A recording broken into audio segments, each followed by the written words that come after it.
tayo ng Omron na pang BP. Natin kung ano ang quality nito. So, worth nito ay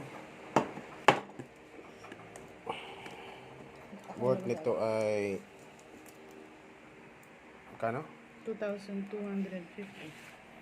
2,250. So, murang-mura siya compare sa Patayo ba pag ano? Tayo. Kesa bumili ka sa mga Watson. drugstores, Watson. Parang Bumili sa Watson, 500, ano no? Maukom ka agad. 3,700 yung sa Watson lang namin. Pero yung mataas na ano yun, quality, na ano mataas na quality, mataas na specs. Ito. Yun kasi, pang okay din siya na home use.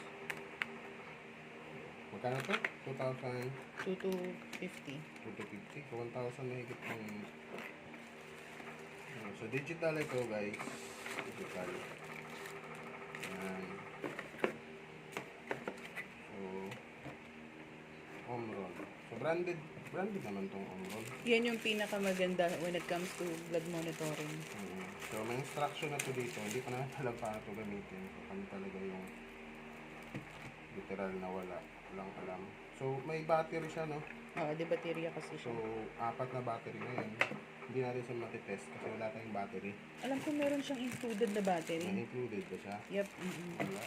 Hindi, buksan mo yan. Try mo. Ay, wala. Meron nga. So, Duracell. Nice. So, may inclusion na siya na isang set ng battery. Duracell pa yung test natin ito ngayon. Okay. So, yun pala yung kailangan natin bilhin, mga rechargeable battery. Rechargeable ba yan? Hindi.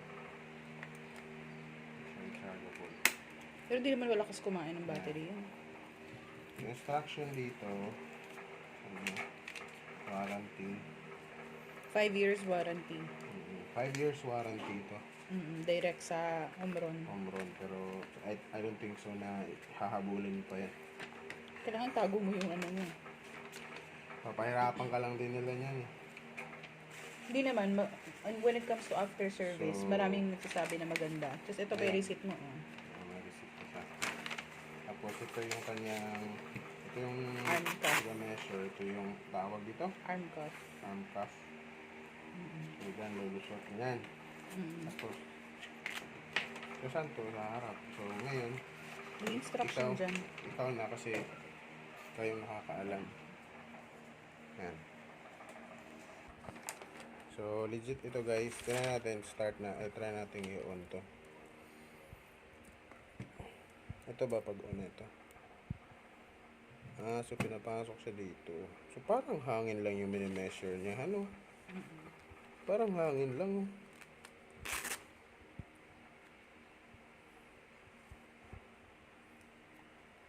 Ayun, nag-on na siya.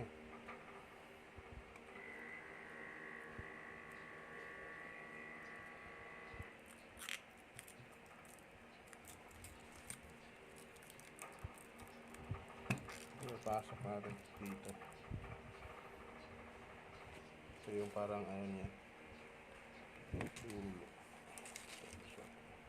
Yung pa rin. Yan. Yan. So, ganyan daw siya.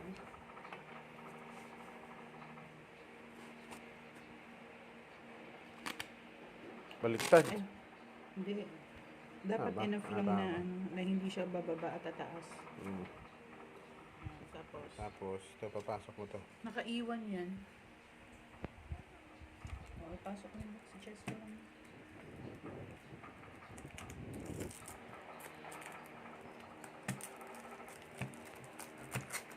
Natanggal na.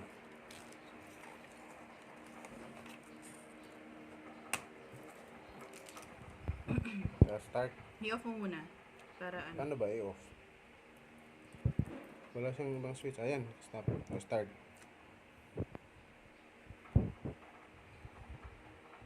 Yan na. Ayan. May pressure. Lumalobo siya. Tapos automatic. So, ganun lang siya. Oh. Tapos magre-release yan, no? Automatic may nagre-release na.